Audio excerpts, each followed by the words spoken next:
and welcome back to the Don't Make This Weird podcast. Why is this music still playing? With me, as always, is wait a minute, you're not Heather. Nope. You noticed that, huh? Yeah, I'm a little slow on the uptake. Brandon's with me tonight. Say hi, Brandon. Hi, Brandon. How you doing tonight? Doing all right. Heather had to do some more adulting stuff, so Brandon said he'd come fill in and be the brains of the show while I'm still the tits. Yeah, you're going to be sorely lacking in brains tonight. But I guess that's what you're there for, is to distract from that. Yes. I So guys, welcome to episode 311. Wasn't that a band or something like that back in the 90s or whatever? They did Down, right? I don't remember. If I ever didn't thank you, please just let me do it. Is that Down is the name of the song? I don't know. And that's like the only song that anyone knows, or at least the only one I know them from.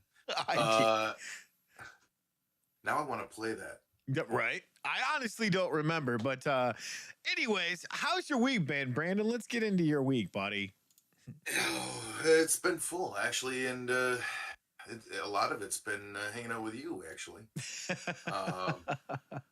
Started with the birthday party for Melissa on Sunday.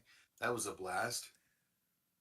And then turned around the very next night and did SMD. And then it's other than that, it's like the usual having to get up in the crack of dawn to get the kids to school. And I had a lousy day the other day, where like I was in bed the whole day. I don't know what it was. Yeah, it was gross. I felt like a wind-up toy that someone had forgotten to wind up. Oh, like Wally when he didn't have his charge. Yeah. And it just out of nowhere, and it lasted that day. Like, I got up the next day, and I still had a little bit of back pain, but that's usual. That's even keel right there. Right. But the rundown feeling was gone, and it's just like it came from out of nowhere, and then it was gone again. But my week's been fairly uneventful, other than the usual running all over the place. What have you been up to? How's your week been?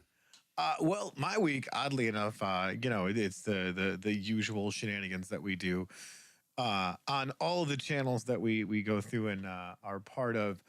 With like you said, it was an absolute blast. Obviously, I didn't do Guitar Fridays. We had the open mic night over at HNB, which is an absolute blast. My band played, and we tore it up as we normally do.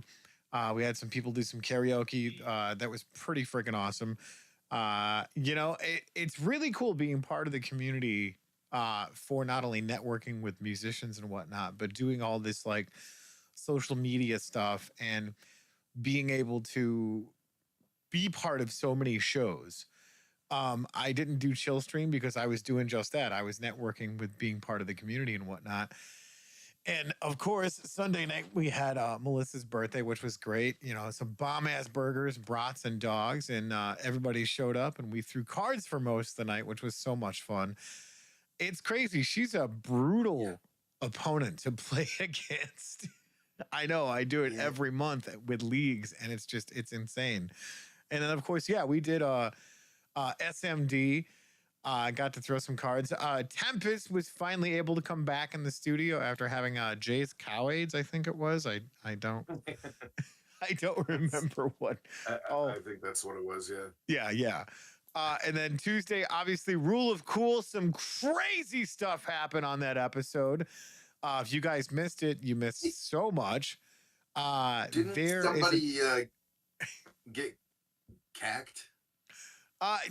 There was a character that completely changed the story.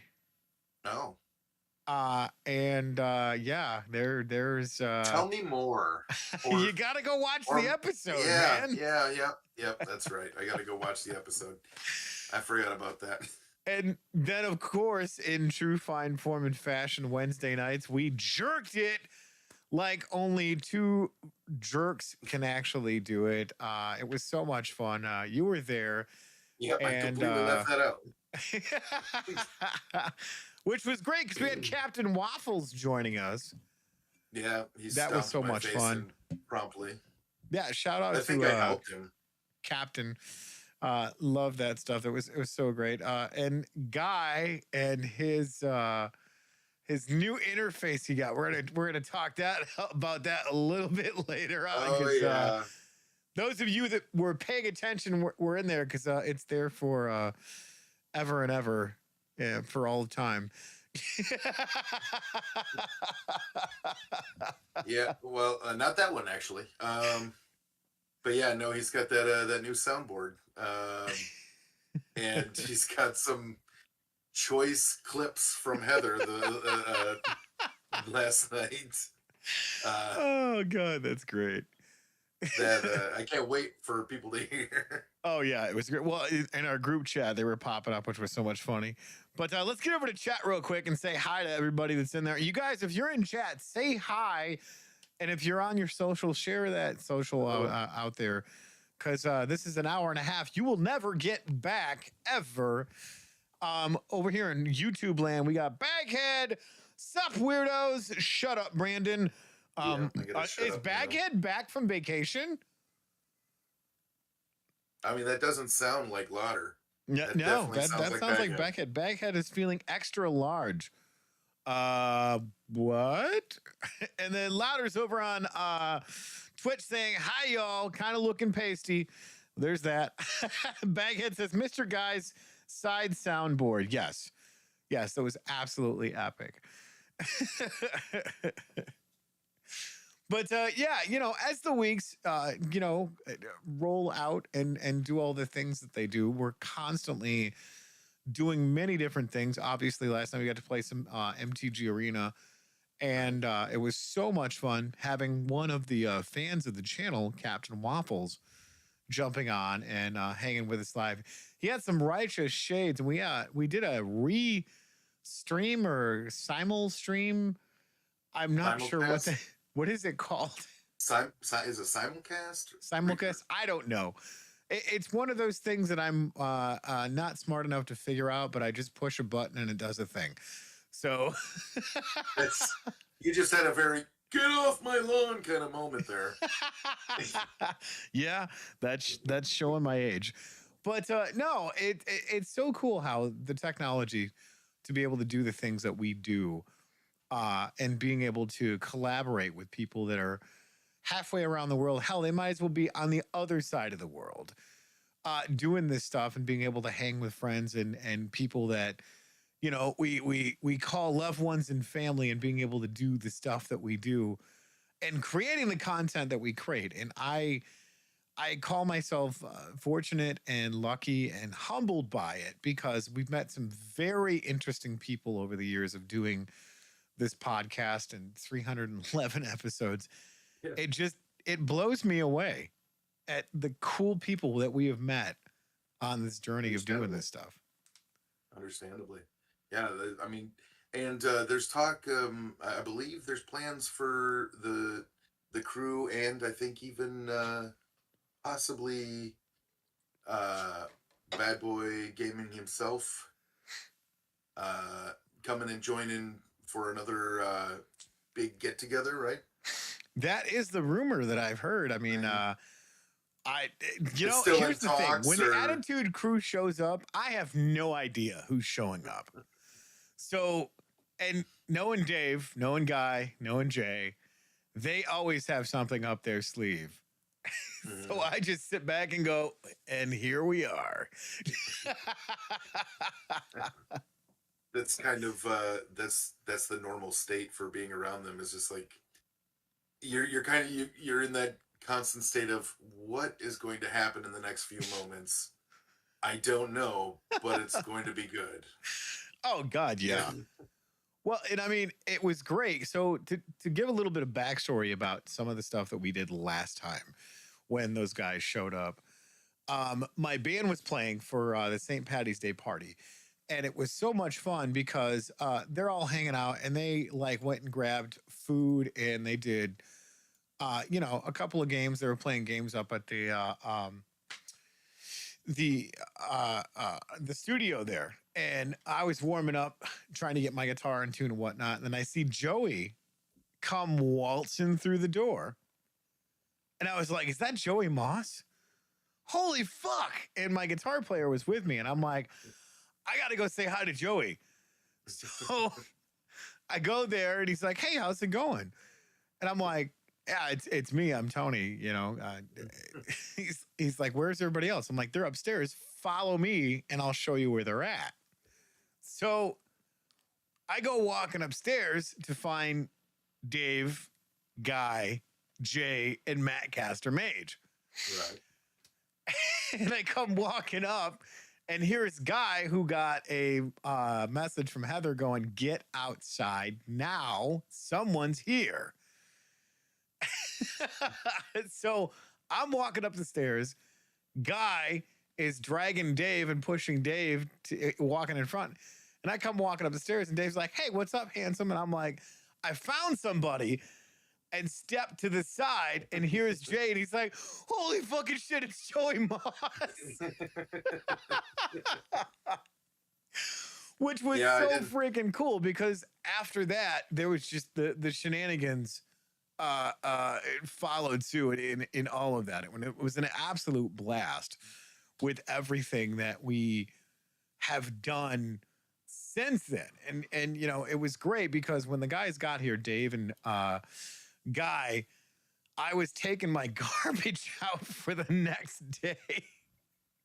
And here's Guy, he gets out and he's like, "What's your name?" And that set the whole tone for the whole entire weekend, man. It was absolutely great.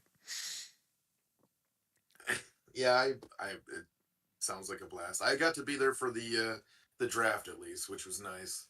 Well, you got to hang out too. Talk a little bit about yeah. What I hung out that night after the draft because we wrapped it up. Well, it wasn't too late, but we wrapped it up like 10:30, 11ish, and everyone's like, "Let's go back to Tony's." Like, no, I probably okay, yeah, that's the thing. That's the thing I'll do now. I can't stay too long. Not too long. I think turned out to be like 2 or 3 in the morning. Yeah. But we just it was a lot of shenanigans, a lot of people just being goofy and stupid and funny. Baghead was there, or I'm sorry, not Baghead. Lauder was there. Baghead did make an appearance once or twice, though. Yeah, I think I wasn't in the room for that, unfortunately. There were people there whose names I can't remember. There was the Pocket. There was Dave was in her onesie at some point. Heather and Jay were talking shit to each other, back. It was just like a back and forth of who could be more sarcastic. Yes. I chatted with Guy quite a bit, and it was a blast. I have a terrible memory, so I couldn't tell you anything we actually talked about because it was probably so important that of course I forgot it. Of course. That's how my mind works. If it's insignificant and useless, it's up here. It's staying there. It lives rent-free forever. If it's something that is essential, it is gone in a minute.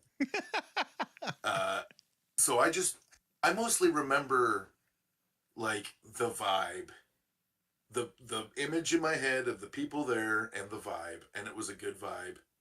Everyone was having a blast, drinking and talking shit, and it was it you know it was something like I I had to go home.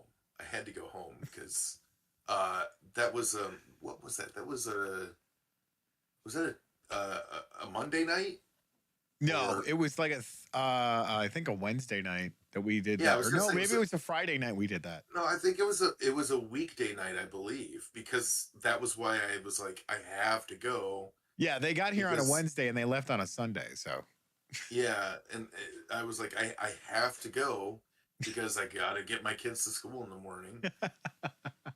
I don't want to go.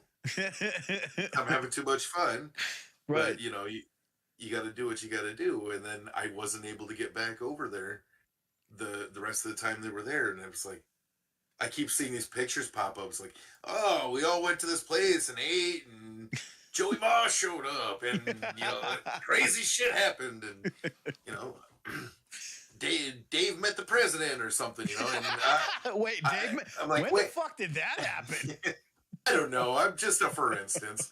And all that's all kinds of crazy stuff was happening, and the pictures were popping up, and I'm like, oh, I'm not there.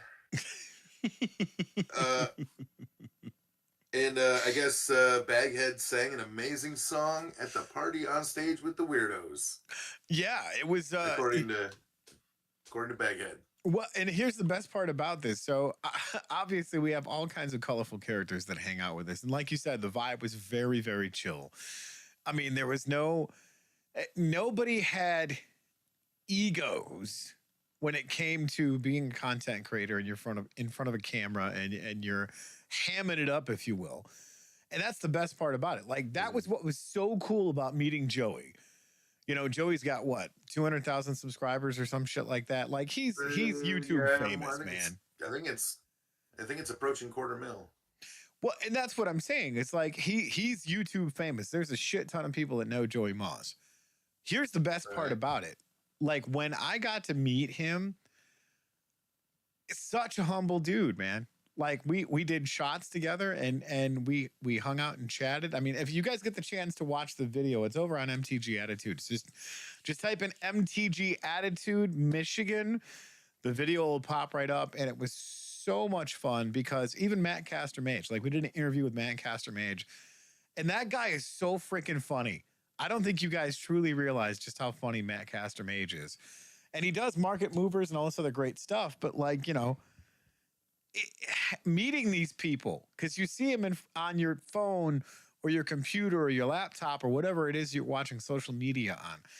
And then you get to meet these people in person and you're like, wow, these are really cool people. They're real people. Right. And I mean, like they're not plastic at all, you know what I mean?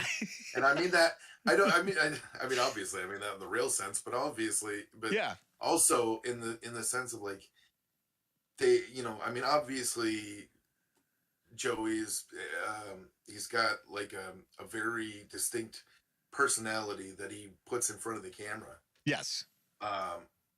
But just from the stories that I heard, he's still more or less like that. He's not like he's not putting on a show that he's someone that he's not. He's just being a little more himself. You know what I mean? Himself at a louder, like a higher setting. Yeah, well, and that's the best part about it. Like Joey's animated, don't get me wrong, but he's truly a sincere dude. Like, we went to Club 24 and we were, doing shots and eating dinner and whatnot. And it was crazy because we're all sitting there on the table, like, and, I, for whatever reason, felt compelled to just give, thanks to Joey showing up and being like, hey, man, completely unbeknownst to you. Like, and I don't remember the what I said verbatim, but like, indirectly, directly, we were all sitting around that table brought together by Joey. And it was a cool moment because I'm like, man, this is all of us love MTG. All of us, we never met each other until, that day. and getting the opportunity to just all hang out and be cool. And then like after that, Joey came over and gave me a hug, and I was like, I got a hug from Joey Moss.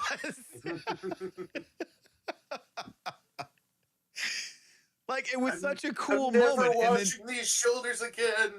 well, and that was the thing. It's like, so we're all hanging out, and Jay, I think it was, snapped some pictures or whatnot. And then Joey was like trying to eat my head in this picture, and I'm laughing my ass off. And if you go back and look at the picture on my I Instagram, think I've seen that one. it's such a cool moment because like there was nothing but joy in that picture. Like Right. Joey shared it on his page, and he's like, this was a really cool moment hanging with some very cool people. And I thought it was really awesome to see, you know, somebody who's internet famous being that real of a person. So, I mean, you know, guys, I don't know if you have had the opportunity to meet quote unquote famous people, but just because there's a camera here and, you know, my invisible friend, the lens, it's really cool to get Hi, to meet friend. these people. Uh, yeah, yeah. And the same thing for like Dave and Jay and Guy. Yeah. Oh, Uh, absolutely. I mean, they like they have a very solid structure, like to the way they run their Yeah. videos that from what I've seen so far since I started watching, which like I wasn't really big into watching YouTube videos a lot before I started getting involved with this. Um, but once like I heard, like once you told me that, oh, they're coming here, they're they're traveling out here to come hang out with us and throw cards and stuff. I got onto their channel and started watching, and they have like a very solid, very um, I don't know, it's just structured is the only word that's coming to mind. Like they have a really tight ship as far as how they run their channel, like the things they do, their schedule, and uh, it's very well oiled. As much as Jay wants to say it's not, uh, it's a pretty dang well oiled machine, and they like they it's kind of hard to explain what I'm trying to say. Regimented. Uh, yeah, yeah, and they know what they're doing, and it shows, and they're climbing up in the subscriber count, but they're still they're normal people. They're down to earth. I At no point did I ever, when I was talking with any of them, did I ever get any hint that like any of them was uh like arrogant, or like full of themselves beyond that the little bit that the military instills into you. uh You know that the, firsthand. yes, the little bit of self-confidence that I have was pounded into me. Wait, let me rephrase that. Wait, what?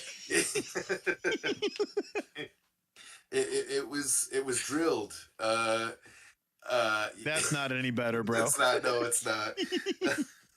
So, anyways, Andy Burke is in chat. Hey, Andy. He says, "Hello, weirdos," and howdy, Baghead. Baghead's been extremely active in the chat here. Yeah. Um, Louder's anything else over to in distract? Twitchland says, I'm an imaginary friend. How are you an imaginary friend? I'm curious to know more about that. Wait, so Baghead's the real one? Wait, what? Baghead's the real one and Lauder's the And imaginary Louder's friend. the imaginary friend? That's what you're saying? This is really complicated. This is, yeah, that Can you explain that there. in chat? I want to know more about that sincerely. Well, but Oh, yeah, no, like no. you were He says saying. Baghead is definitely imaginary. Oh, Okay. wait. There's two imaginaries? I don't this is really confusing. So then who's the real one? Right. Which one's the dummy? I feel fairly certain I met a real person at some point. Yes. but but both of them are imaginary. Right. This is really confusing. Was this like a really bad acid trip from the 90s that I just didn't get back off of, or what? But I know I want to elaborate more on that when you were talking about, the guys from the Attitude Crew. Because, it's great. Last night, it's just a constant reinforcement of why I love doing jerks with Jay and Guy and hell, you've become quite a staple of the show too, which has been so much fun. Like you're a legit content creator now. You do Was It No. Worth It Wednesdays. And you're part of the whole Strange Friends media family, which has been pretty fucking crazy. And now you're co-hosting, you've been a co-host on SMD, but now you're becoming quite the staple on Strange Friends Media and also on Magic Gaming Jerks, which is so much fun. But to see these guys and their personalities, they're just a bunch of knockaround guys that are real dudes. They have a 9-to-5 job that they do. And they, like you said, they have a very well-oiled machine, as much as Jay tries to say that it's not. Imply that it's like a jalopy, Well, right. And it's hilarious because being part of that production, like we just did an intro. You did your first cameo for a MTG Attitude Mystery Monday intro, which was great. Yeah, I swear to God, like I had multiple opportunities to not submit that because like I put it in he's like, here, send it to this link, and I put it in there. And I was like, it's not going through. It's not going through. And I look down at the bottom and it says, there's a big button that says upload. And I'm like, oh, that's a button. That's a thing that I'm supposed to press. Yes. And I did not do that. So I guess let me go ahead and press it. I could have just not done that. Yes. As soon as I hit it, I'm like, wait, I don't want people to see that. That's embarrassing. I'm being dumb. What am I doing? Why do I want to illustrate how dumb I can be? But that's the best part about creating content is you look at these guys, you look at any of their intros. I mean, like, fuck, they got Sergeant Barbie, they've got Wookiee, they've got all of that crazy shit that they were doing. Right. And here we are, like, okay, so spoiler alert, not really a spoiler alert because you need to go watch the video. It's funnier than shit. I'm literally at the intro of the video eating OxyClean. You are the intro of the intro. Yes. You were the first face on that video. Yes. So, yeah, needless to say, I didn't actually eat OxyClean, but it was heavily implied that if you have Dame Bramage, then that's what you do. My teeth are really clean, though. It's really, see? They're not just clean. They're OxyClean. I see what you did there. We got some more to catch up in chat. Shelby's in chat saying hi. Baghead says, sup, hello, Andy. Shelby. And Baghead said, the Attitude Crew was great, and it's humbling to be a small part of it. Yeah, good you're sir. A little bit you more are than a invited small back part, to it. Man. Yeah. Oh, You're quickly becoming the sound. Yes. The sound of the Attitude Crew, the sound of Strange Friends Media. Yeah. You are killing it. Well, and that's the thing is he gets in front of, what was it, 1,200 people, 1,400 people now? Every single day of the week that content is put out on just the Attitude Crew's postings or jerks or whatever it is. Mm-hmm. But that's the crazy part about it. Like that dude, can I just dote for a minute on the people that I know and how amazing it is? Dote away. With Tim, and like he was my student, God, what was it? I want to say a year ago, I think 2 years ago, maybe. I think it was 2 years ago.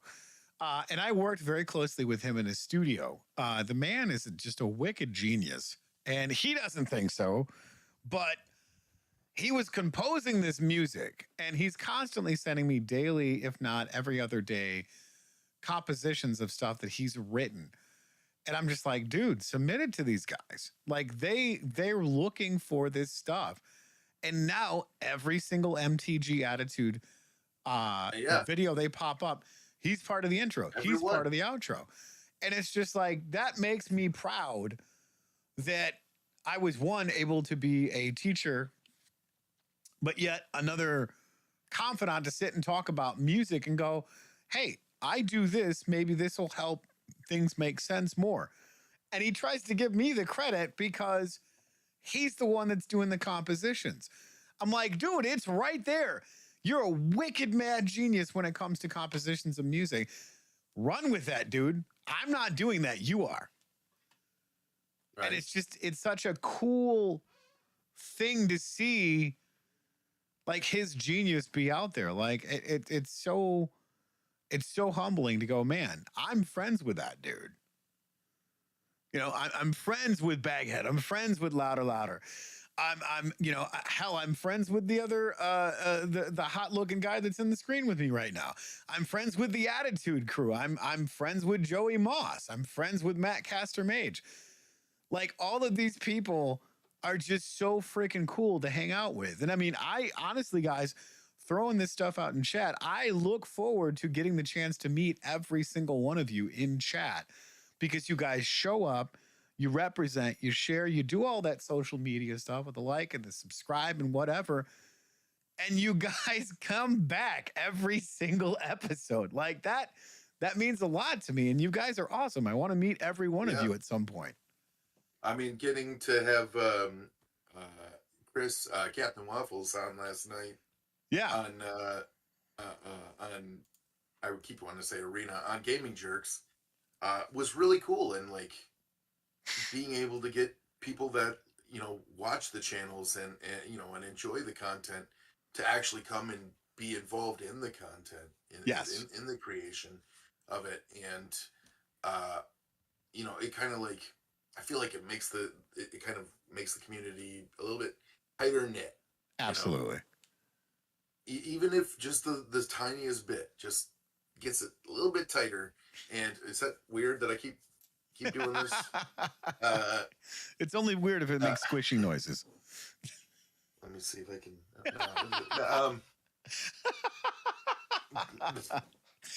Chaos Gaming is in chat. Leah says hi. Hi, Leah. How are you doing, sweetheart? Hi, Leah.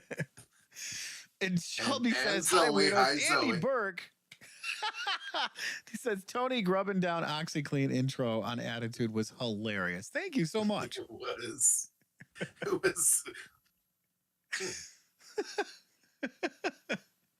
What was it? Jay was right. It does taste like carpet cleaner or something like that. Which was a total improv line because so when I did this, I had to do a voiceover because there was so much noise. Right, of course.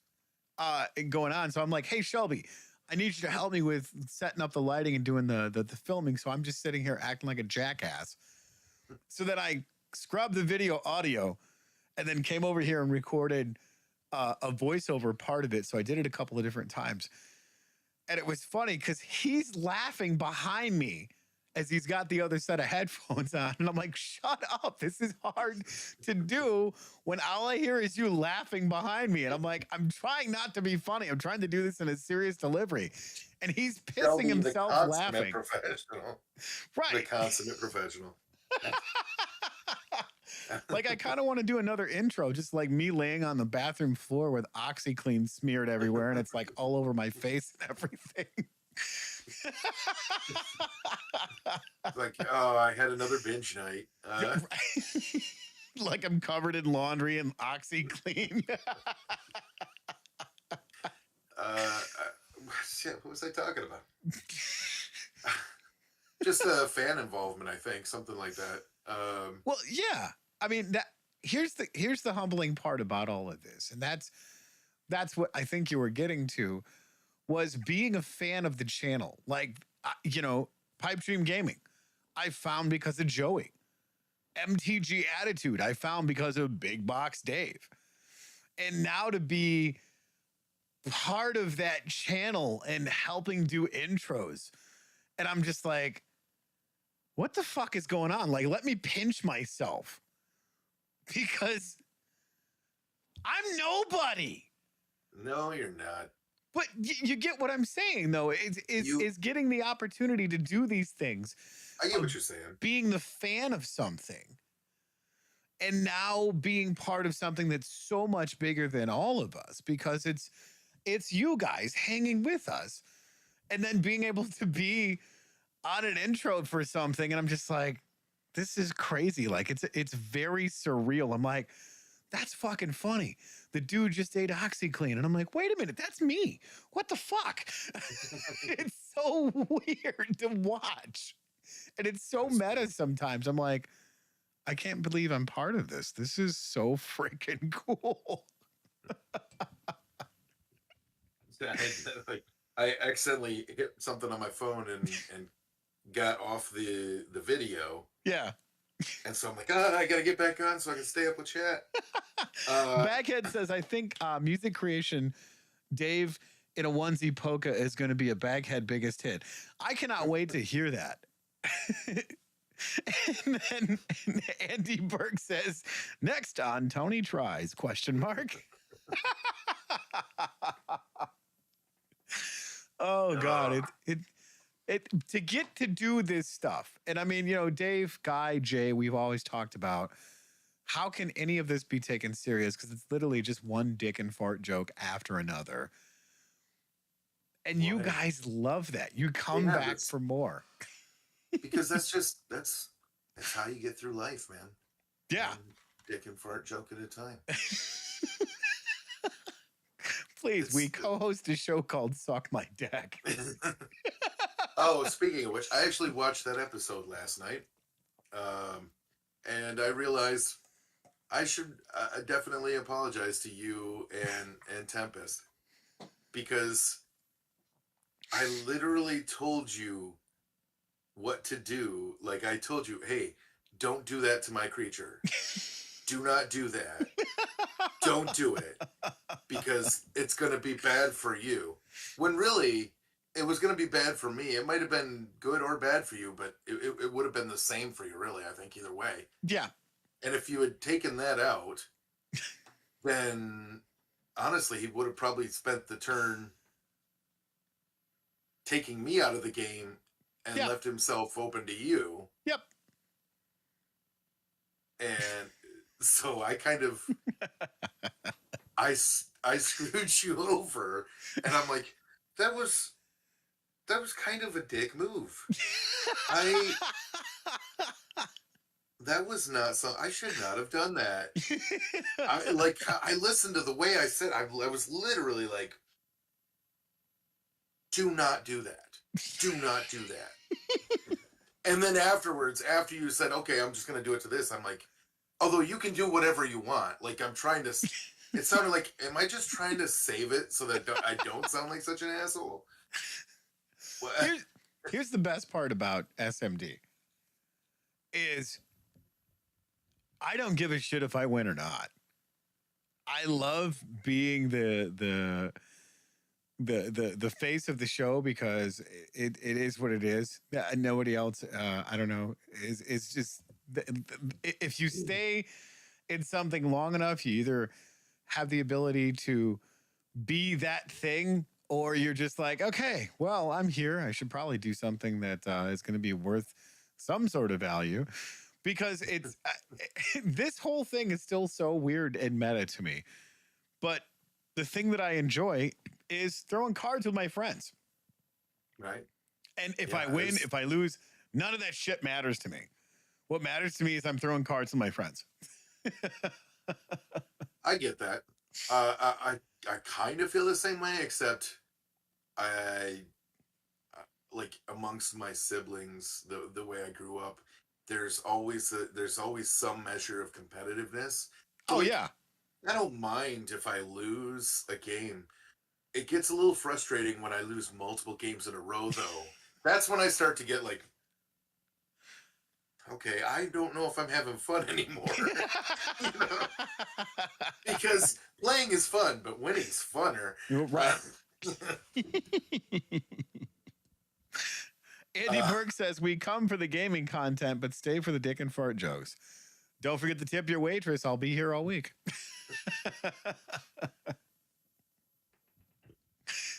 but yeah, Oh, I was watching that last night, and I was like, I was a prick.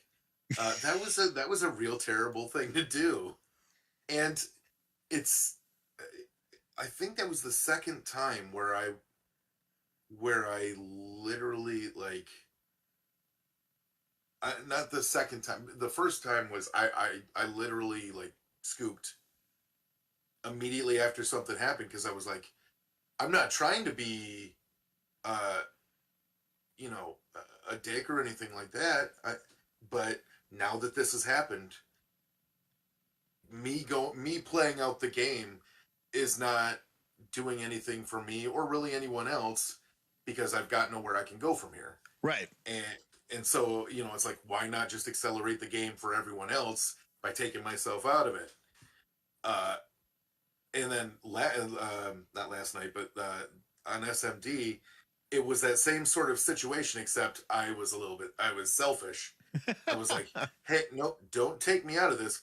Don't do this because it's going to take me out of it. I'm going to quit if that happens because I have no reason to be there. When really, you don't know, because maybe Tempest would have not attacked me Yeah. because he would have been worried about you swinging in on him afterwards. Yes. And so possibly I had another ancient copper dragon in my hand. So I could have put another one right back out there. Yes. But it would have left me in yet another turn without like the counterspell ability. Yeah. Which is why in my head I was like, nope, if this happens, I'm done. And so I automatically skipped to don't do that or I'm gonna scoop and then it's gonna be bad for you. When really it wouldn't have been shit for you. You would have been normal. It would have been nothing for you. Like you would have gone on with your life and nothing would have changed.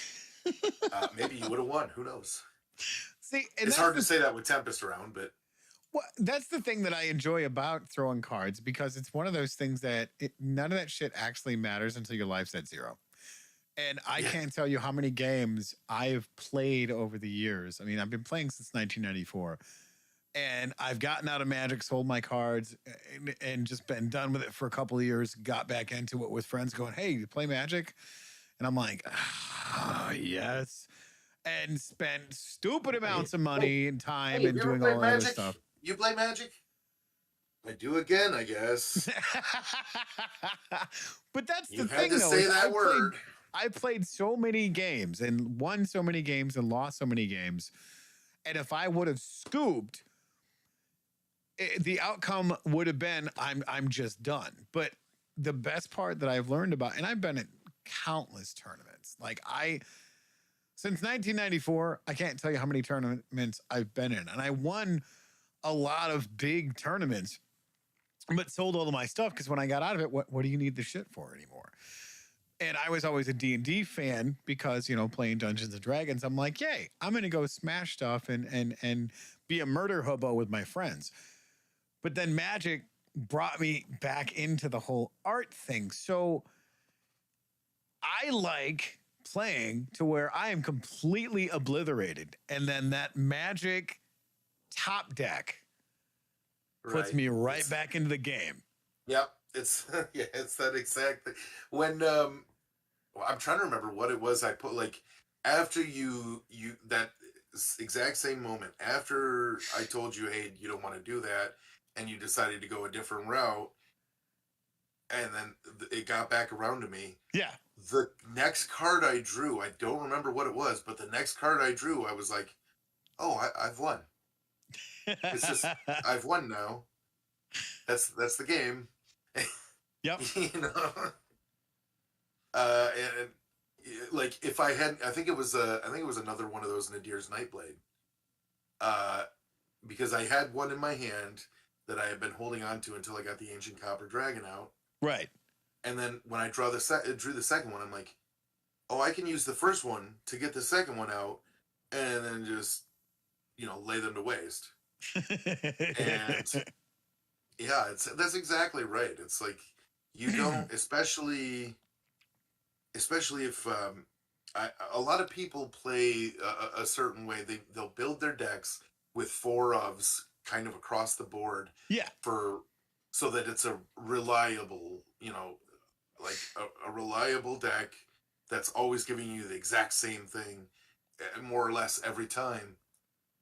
I don't tend to like to do that. I tend to like to vary what's in my deck because I kind of want to be surprised by what's going to happen with it.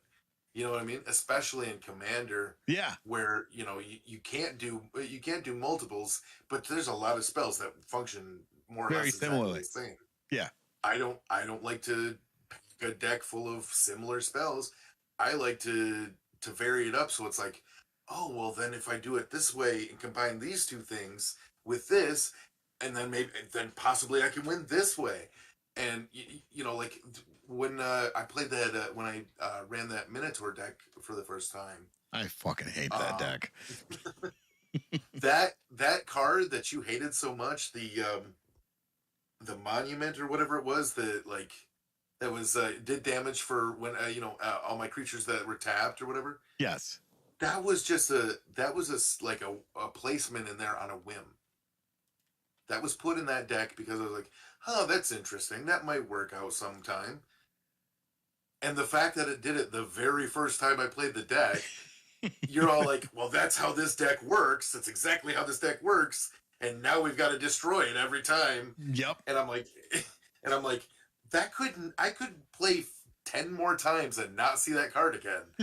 Because that's not how I like to build my decks. I like to build my decks so that they're surprising, for right. me, Well, and those are the ones that create the best stories because, I mean, whether you win, whether you lose, that's one of the things that I enjoy about playing leagues. Because like, you get 5 packs, you build the deck, and that's what you got for the month. Each week you get a new pack, and you tool it or you tweak it or whatever it is that you need to do to add the cards to make your deck better. So by the end of the month, everybody's got a pretty brutal deck and you're beating the shit out of each other with it.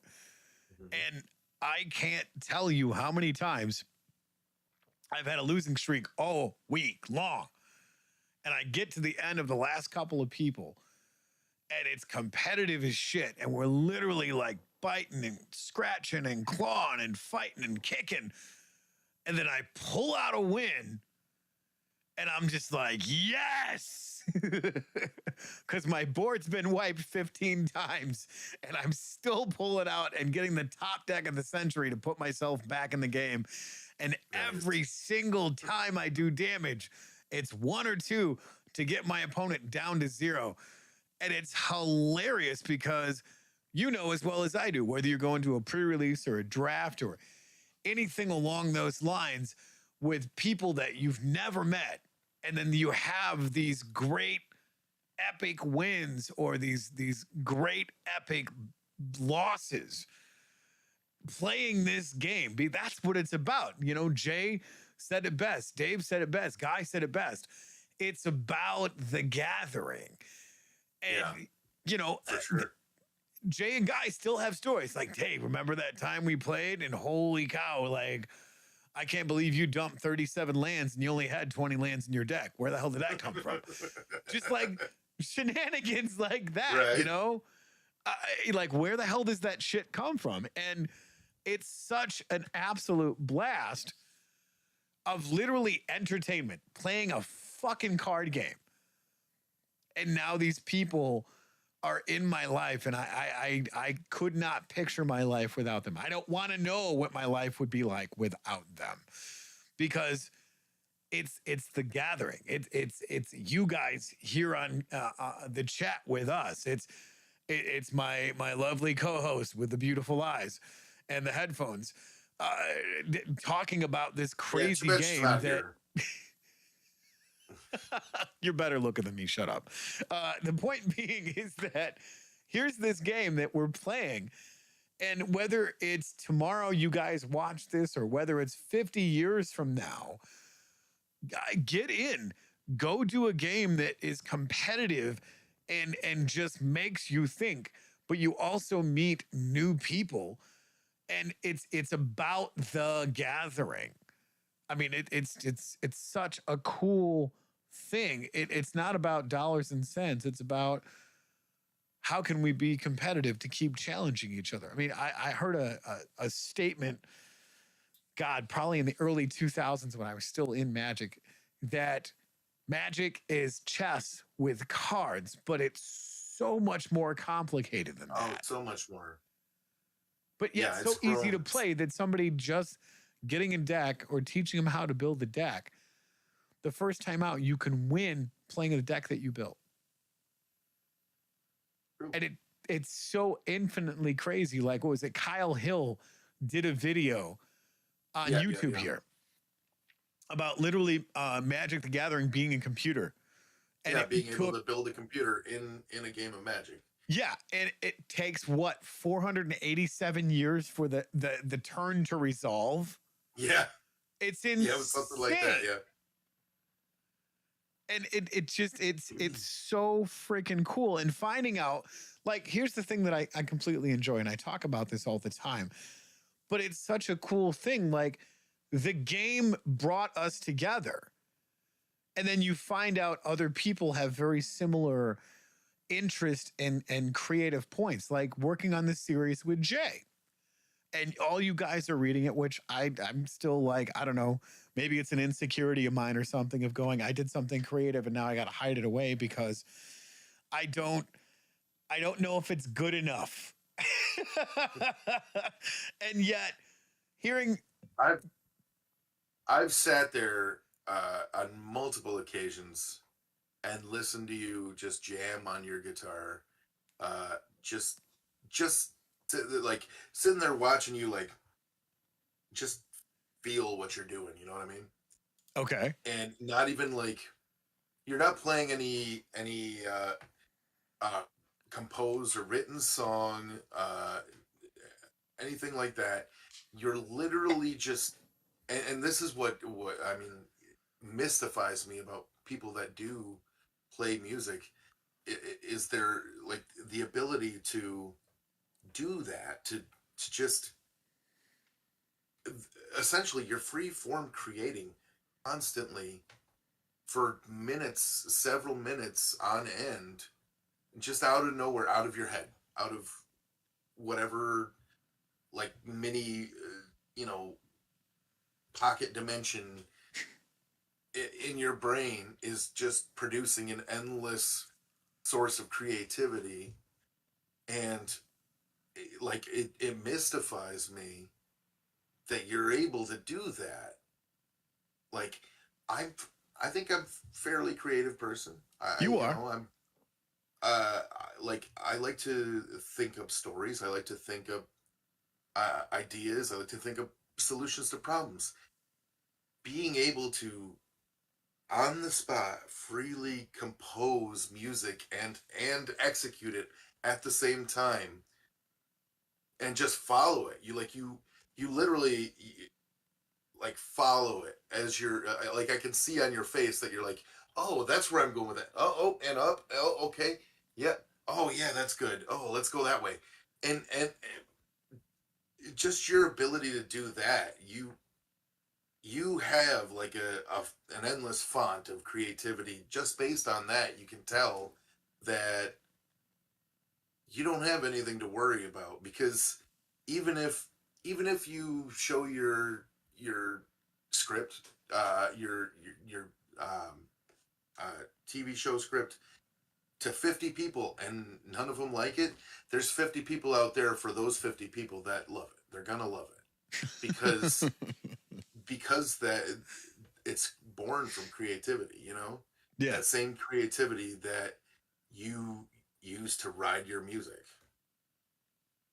and it's like I have I've had very few people in my life that I've known that can do that same kind of just they set down to an instrument and uh just I don't know what the right term is. Improv.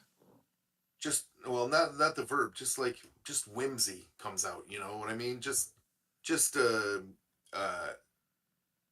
kind of like I want to say lightning in a bottle, but that I don't think that term really applies there. Okay.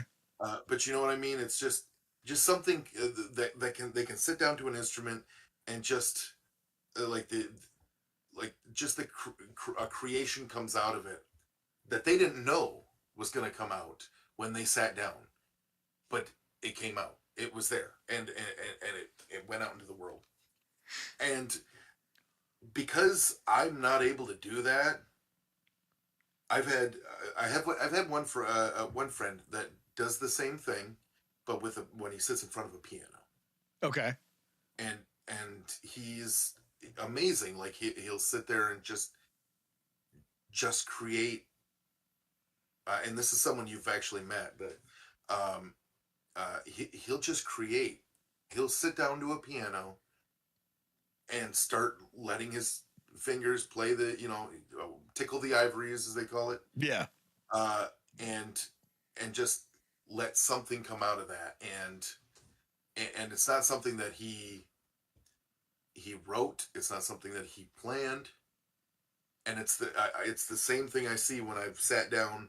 The few times that I've sat down with you when you felt like grabbing your guitar Yeah. and just jamming on it, and that ability is, I mean, it mystifies me. It's I like I said, I like to think I'm a pretty talented or creative person, Yeah. but that is not a thing I can do. I mean, that's the only equivalence I have to that is like coming up with a story idea, Yeah. and a story idea is great, but it's not something that I can sit there and listen to for hours on end. Uh, and, Well, it's funny you say that because I guess over the course of my career being a musician, for Jesus, 30 some odd years, 35 years or 36 years, I don't remember. But to be able to do that almost instantaneously, like it just at a very young age. I mean, I pretty much cut my teeth on a church piano because, and I've heard other people explain it way better than me, like, Steve Vai, Joe Satriani, Eddie Van Halen, for fuck's sake. I mean, pick any of these just like huge monumental icons of pushing the guitar into multiple different directions that most people can't even fathom. But, getting this thing and just like hitting it, like not even hitting the strings, but like the box or the neck or the head or whatever, and it makes noise. Because I've always been a noisemaker. I mean, I know we've joked about several different things of just like the door stopper thing when you were a kid and hitting the door stopper and just like brrr, like, and it made noises depending on where you got the thing to do that. right. I'm a noisemaker. That's what I do. I pick up the guitar and I go, hey, what happens when you do this? And like the one day you were here and I was doing some guitar stuff because I was just like, I was in the mood to play. I think it was you were showing me that new guitar you had. Oh yeah. That gorgeous blue, thing that one you feel in your chest when you hit the Yes. strings. Yeah. When you hit a chord and it just like vibrates throughout it's the your resonant core. frequency, man. And it was so funny because when I was done just making noise, you're like, okay, I think you figured out how to shut me up. And I went, wait, no, keep talking. Like, what? I'm not trying to get you to shut up. You're like, that was absolutely mystifying. I can't do that. That's true.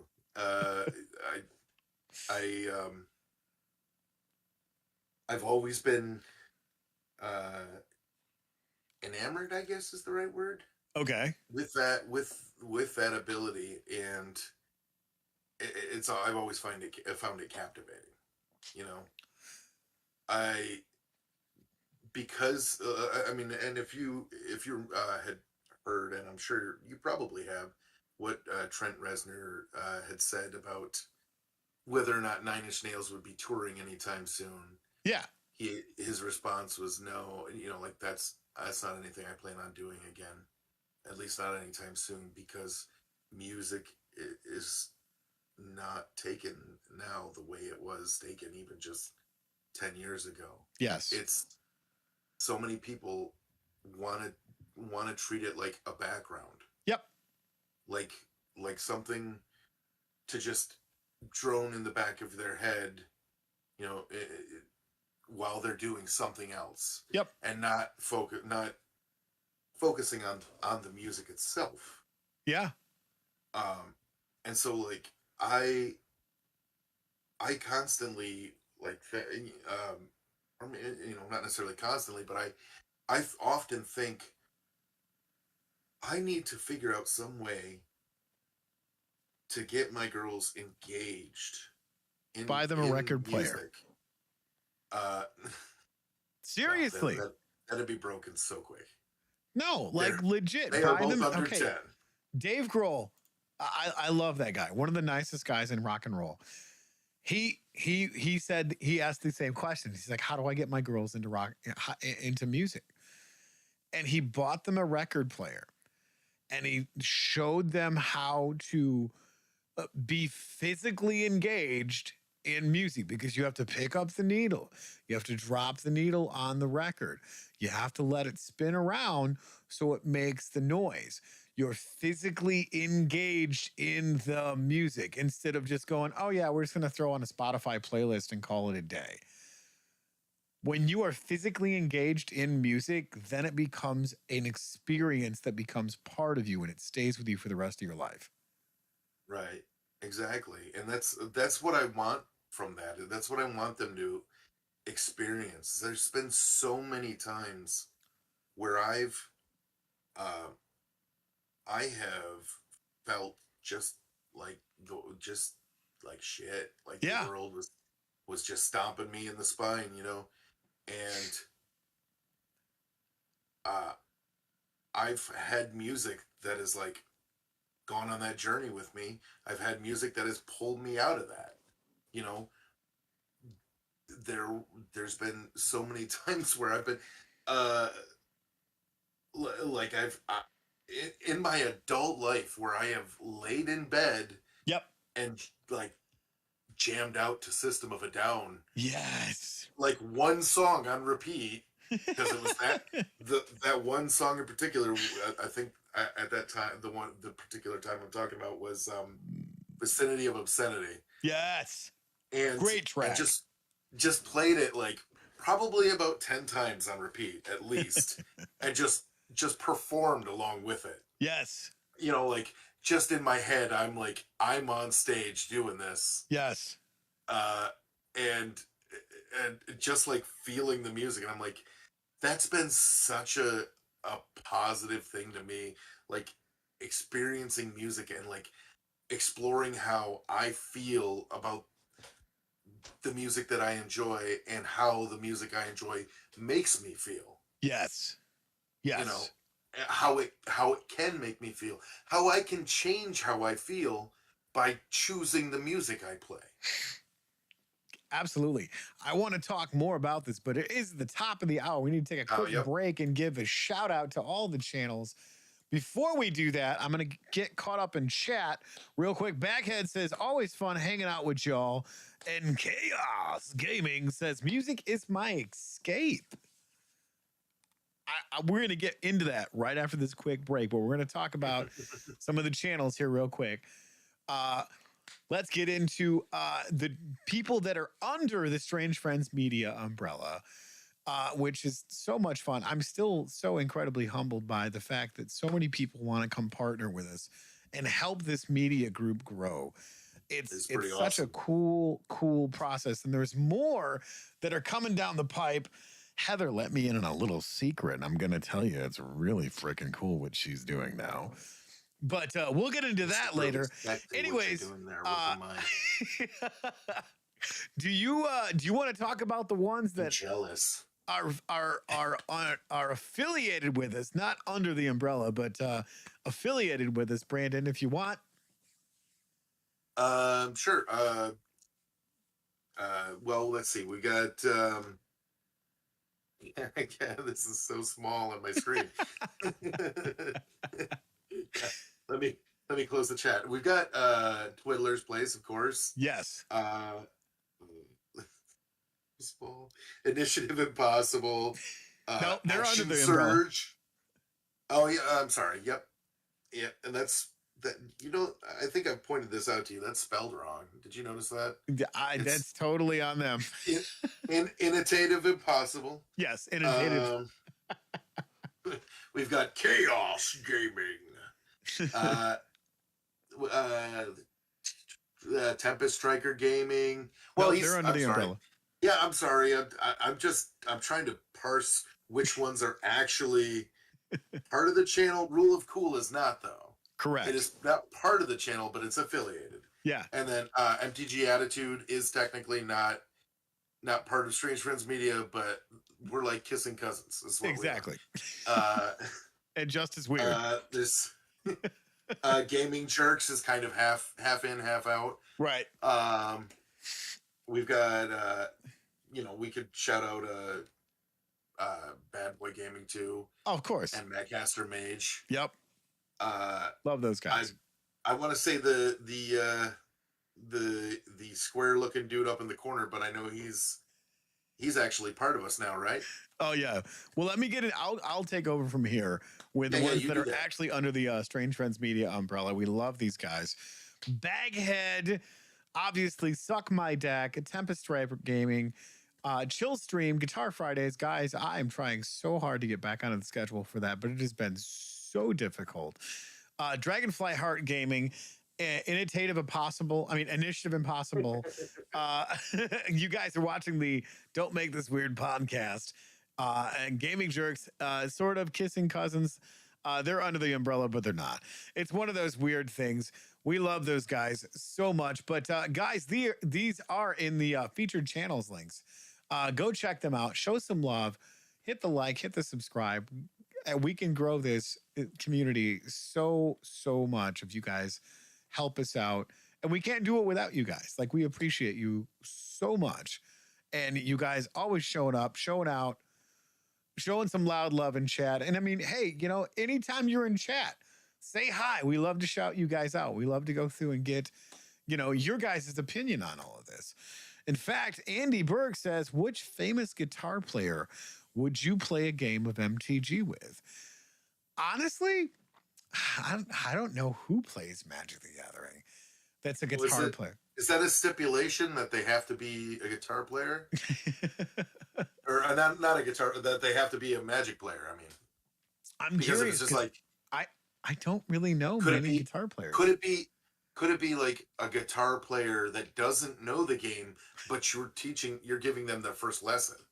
That would be kind of cool. Which guitar player that may or may not play Magic would you like to give a lesson in Magic to? Just because of the way that his mind works. And I just watched the video, which was really cool.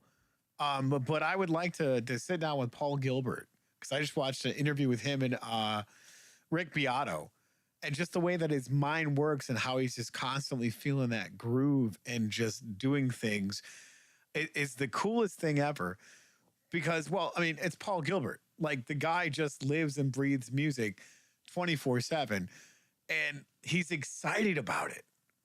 Like, how many guitar players, aside from, obviously, if you go see these guys live, Devin Townsend's another great one who just, if you've not heard anything by Devin Townsend, you are seriously missing the finer things of life. Just an incredible composer. And he's actually got a podcast too called the Devin Townsend Podcast. That guy's incredible. Actually, I engaged with him on the live stream, which is so funny because I was like, Devin, will you come on my podcast? I'm sorry for interrupting. It just popped into my head. We did not mention DJ Longhair. Oh yeah, DJ Longhair. Uh, he should have been in that list of shout outs. Yes, And I'm sorry yes. for interrupting, but that felt I felt like we had done him a disservice by not mentioning him, so I had to bring it up. Oh, we love DJ. So Andy you're Burke talking about says, for Devin? a musician, first lesson idea is great. I think we're gonna run with that. Let's find a famous guitar player, and if you guys know one, send them this way. We love to hang out with all of the musicians and throw some Magic the Gatherings everywhere. And Andy Burke says, Paul Gilbert is awesome. Skit Scat, wow, from the Racer X album blew my mind. Yeah, holy shit. That was an incredible album. Like, you ever want to see some cool stuff and reinventing To Be With You? Go look up Guitar Wars with Paul Gilbert playing with his band. And he reinvents the whole idea of playing To Be With You, singing and playing to the tune of what is it? Ain't Talking About Love, or is it Atomic Punk? I can't remember. But it's like dun dun dun dun dun dun dun dun dun dun dun down down. Go check it out. It is the coolest fucking thing ever. And fuck Paul Gilbert because he's singing and playing and tapping at the same time. And I'm like, I can't do that. I fucking hate you. It's too many things. You're not allowed to do that many things. It is Not at the same he's time. so damn good It's at madness. it. But yeah, I think just that level of musicianship is absolutely incredible. And to, seeing that part of your brain works. I would love to sit down with Eddie Van Halen, RIP, and, throw some cars and teach him that stuff because the man was a wicked genius. Like, I watched an interview with Sammy Hagar doing some stuff, and then they were playing some Van Halen stuff on the Howard Stern show. And Sammy's like, I don't know what the fuck Eddie was doing. And here's Joe Satriani, one of the most renowned guitar players of our time. Another incredible guitar player. Go pay attention to what he's doing musically.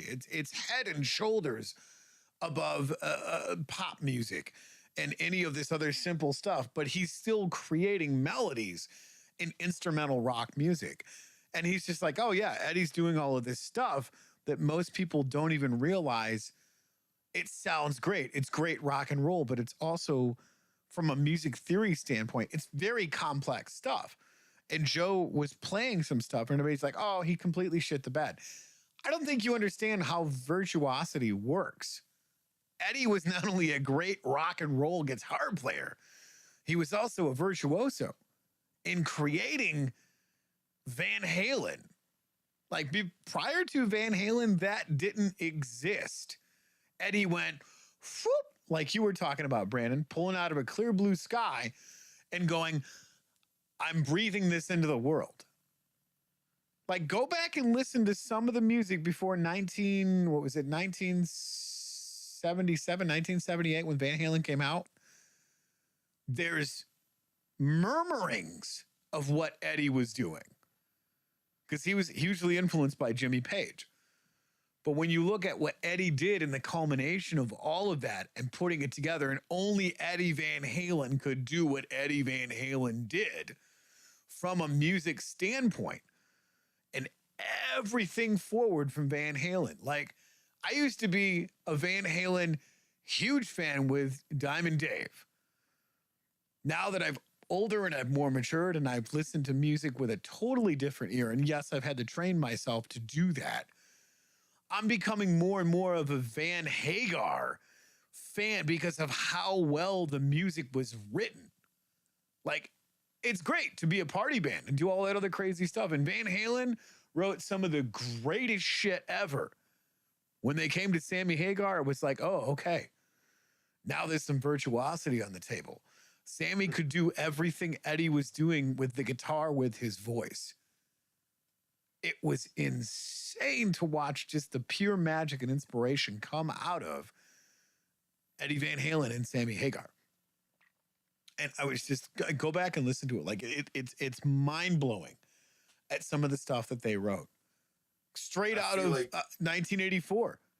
Like, listen to 1984 and then listen to, what was it, OU 812 or was it 5150? I can't remember. But the records are so complex and so vastly different, but it's still Van Halen. It literally sounds like Van Halen went, okay, we played with a little bit of like, you know, Beethoven and a little bit of maybe Brahms or something like that. But now we're entering into the arena of Mozart and Bach, because we all suck compared to Bach, plain and simple. When you listen to Bach, you're like, how in the fuck did he do this with a harpsichord and like, think about this. Pipe organ. The piano was not invented for Bach. He had a clavier or whatever the hell those things were. And he wrote all of this shit on that. And when you, like, he was doing this on a stringed instrument, the cello. Sorry. It's insane. I'm just thinking about how I should have gone first. What? Go ahead, Brandon. Because anything I say now is just going to sound ignorant and juvenile. Have we met? You just had a 10-minute exposition about how the greats have been involved with, and I'm like, yeah. So I think this guy, because he's kind of cool. And but it's also coming from a different perspective, because I live, breathe, and eat shit, sleep music, you know? I was going to say, God, this is going to sound dumb now. Probably one of two choices. One would be West Borland, just to see what, like, I'd say about at least 75% of it is because I'm just fucking curious what kind of person he actually is. He's a really cool guy. I actually got to meet him. Yeah? Yeah. Well, good. Then it would be a fun game. The other one was, I don't know the guy's name, but the guitarist from, or the bassist from Dream Theater. Oh, yeah. Well, actually either. Because it's that same level of creativity. Yes. The solos that they put out they're just insane. They're all virtuosos in that band. Oh, absolutely. Like I believe the bassist is also like a world-renowned cellist that has played for like presidents and kings. Oh yeah, yeah. Like all of them guys are.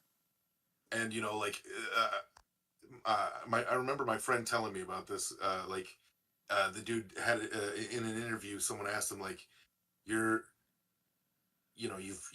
performed for all these prestigious people. You're at this, like, the top level of musicians in the world.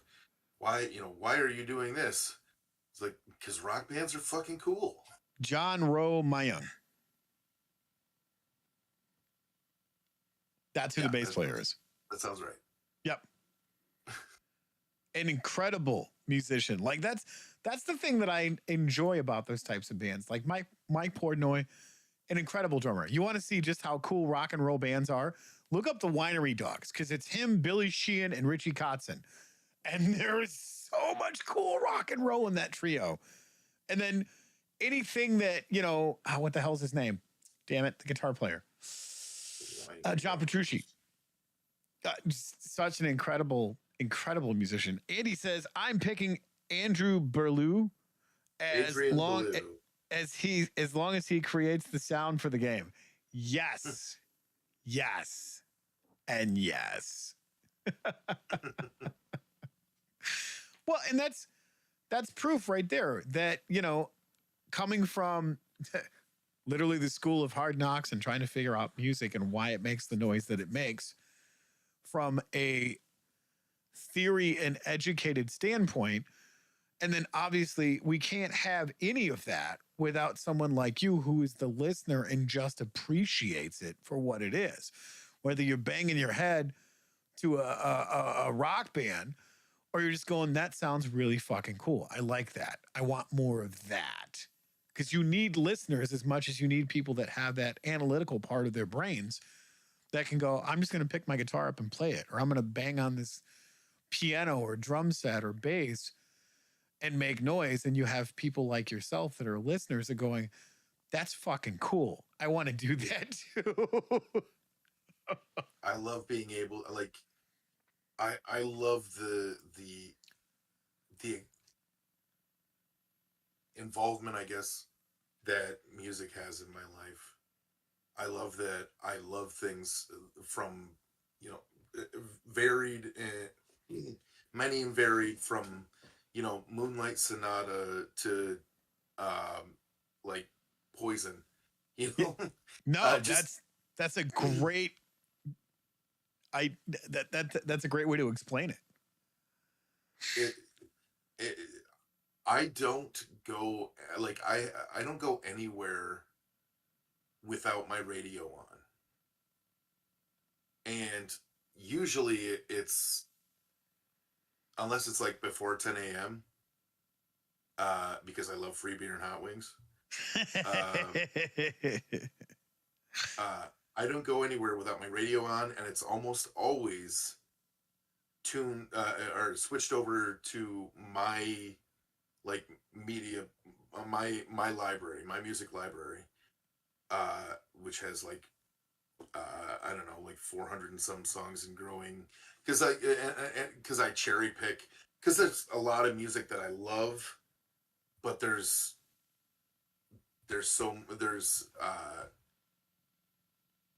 a a particular amount that I want to hear at any given time, that, and with the vehicle that I had to, I trashed, my journey. I got into a shoving match with a 6 point, and the new vehicle I got has, essentially a computer for a radio, and so Really? now I can literally just, like, hit a button and say, "Hey, play this track," and it'll pop that track on. And so, like, whenever, like, I love that so much, when, like, I can just have my music playing, driving like an hour-long drive to an appointment, and at any given time, I'm like, I need to hear this song right now, and hit the button and say the words, and then I'm listening to that song, and I can actually, if I request the artist, I can more or less, like, just listen to the song on repeat, Yes. because sometimes I need that. So, I mean, like, I love listening to all kinds of music, but sometimes I just need that one song. You need that release from that music. Yeah, and um, it's random too. It's random what it is I need. I feel Uh, that. I've more than once in the past couple weeks, it's been, "Cat Girls Are Ruining My Life" by Corpse Husband, because that dude's voice is insane. I love it. Yeah. Um, but it can be anything from, uh, like I said, like Moonlight Sonata, Yes. or Turn the Page, either version. Yeah. There's, so, like, You say turn the page, and I immediately go to like the bluegrass cover, which is just hauntingly good. Like, look that up. It's Turn the Page. I can't remember the band that does it, but they do Turn the Page. I'll have And to. like, oh, it's disgustingly good. Because when you hear different genres of music and they do covers of stuff, like my favorite version of Gin and Juice is the bluegrass version. I've not heard that either. You're gonna have Oh to my send me god! some links or something, because It, I'm willing to try anything. that's the best part about it. Musically, Is music is the musically, universal language. I'm willing to try anything musically. Let me clarify. But that's the thing is music is And the he's still universal rocking language. It CDs in the speaks car. when nothing else can. You put the music on and it just impacts you. Mm-hmm. Exactly. It's. I feel like using the term primal is a Oh, little pretentious, but no, absolutely. It's a catharsis that you experience with that. yeah, And I just, that's what I was saying before is I want my girls, my daughters to be able to experience that too. Yes. To like to to listen to something and introspect on how listening to it makes them feel and how they feel makes them want to listen to it. Telling you, man, get them a record player, teach them how to use it. That's what I remember when I was a kid, man. And playing my grandmother's record player.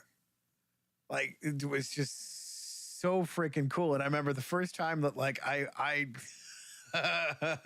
I got my ass beat, but it was so fucking worth it because it was Cream. And the first thing I heard, because I didn't know how to use it, but I like bumped it and the needle skidded across the record because I thought the record was really cool looking. And the first freaking song that I heard was Sunshine of Your Love. Oh, yeah. And it was so freaking Oh, that's cool. And I'm such a like, good oh song. my God. Just that, like that And that's breathing and that pulse, man. and the way that like it tied the way that it's used in film. Yes. And I love movies a lot. So much of my life has been involved in Yes. like watching and discussing and you know recreating in some ways like impactful scenes from movies. And when you said that, like immediately, just you like verbally saying those few notes that Dan and it, all of a sudden, Yep. yeah, De Niro is like stalking through a bar in my head, getting ready to gank a dude. Yeah. That's so good. And he says, that's what that song is. It's Sunshine of Your Love by Cream. And he says, I'm still rocking CDs in the car. I'm old. No, brother. Yeah. CDs rock all day long. And he also says, check out Hasty Dixie for some great ACD covers. And God, what is that other band that did Steven and the Seagulls? Oh my God. So, they do a cover of Thunderstruck that's fucking amazing. Okay, here we go. Steven and the Seagulls. The dude's literally rolling up on a lawnmower and a coon hat with a freaking accordion. Steven and the Seagulls. Look up any of their stuff. It's fucking hilarious. Isn't that the one that did Gin and Juice, Hasty Dixie? Such good stuff. But yeah, I love the way you talked about that, you know, from Moonlight Sonata to Poison. Because, you know, sometimes you want to wear a white powdered wig and play harpsichord, and other times you just want to wear right. Other times you just want to wear a bunch of guy liner and have your hair 10 feet tall and just want to rock and roll all night and party every day. Right. Have you seen two cellos do Thunderstruck? Because they literally start that video out like with the whole pomp and circumstance of the Mozart, Beethoven, Bach, Brahms, all of that other crazy stuff. And then they just go in and turn it into this rock and roll concert, which is great. It sounds vaguely familiar. I mean, like, I know I've heard of two cellos. Yeah. But I don't know that I've seen that. I'll have to check that out. You need to send me a link. It's good stuff. Send me a link of all these things. That way I don't have to pull it up after the show. In fact, we're only a couple of minutes before the show is over, but there's so much good music out there now. Like the first time I realized just how amazing Metallica was is when I heard Apocalyptica do their version of Master of Puppets. And I was blown away. I was like, wait a minute. You're saying there's composition inside of this instead of like hearing this being played on cello, you're like, I don't know how to feel about this right now because there's no distortion, but it's still heavy as fuck. Right. Like, Yeah, and they did that whole first record of Apocalyptica. I want to say it was like 97, 98, something like that. Whenever the first record came out, I can't remember, but it was fairly early on. And I just went, I have to go back to my professor and tell him that Metallica, from a composition standpoint, is going back to the days of Bach and Mozart and Beethoven. They're insanely like so well constructed. Oh yeah. I think my favorite album of theirs is, I think it was S&M, where they did Yes. Did with the was it the London Symphony Orchestra? San Francisco. San Francisco. I knew it was one of the two. Of those, two cities, when there's thousands in the world, but whatever. It's San Francisco, duh. Yeah, San Francisco. But yeah, that album, I love Metallica. Like, I love Metallica. Yes. There's no doubt about that. And no matter what people feel about them as people, as far as, the whole music, right? The Napster thing and everything. I completely forgot about that. Oh, so many people have not. But their music has had such an impact on my life. Get into a conversation with Editor Jay about Metallica. One of my favorite songs of theirs, if not my favorite, it's possibly my favorite song, is No Leaf Clover. Oh God, yeah. Yeah. Because of, it's that same thing where I can just experience that song. Yes. Yes. Like, that's the kind of song where, like, if I'm in a bad mood, I can put that song on and, like, just feel it, and it brings me up. And if I'm in a great mood, I can put it on and it brings me up. Yeah, yeah. Because it's an experience, and like this having the symphony involved in that was genius. Absolutely. And it's what made me like that. I think that's the first song, the first thing that I really, as an adult, noticed that there could be a marriage between classical music and the kind of stuff that I, throw my head around to. Yep. When I saw the Moody Blues live and they had a 72-piece orchestra playing with them at Pine Knob, I was like, what the fuck is this? Rock and roll and orchestral music? And just like, I was dumbfounded for the whole 2 hours of their set. I'm like, how can you incorporate rock and roll and classical music in this? And here they are doing the same thing. Same thing that when I saw Korn live. Trans-Siberian Orchestra. Right. When I saw Korn live and they opened the show with Jonathan Davis playing the bagpipes, completely forgetting that AC/DC did it. And I'm like, what the hell? You can't play bagpipes at a heavy metal concert? The hell you can't. And that's exactly what I was shown. The hell you can't, because the minute that whole thing dropped in, you saw a sea of people going da da da da da.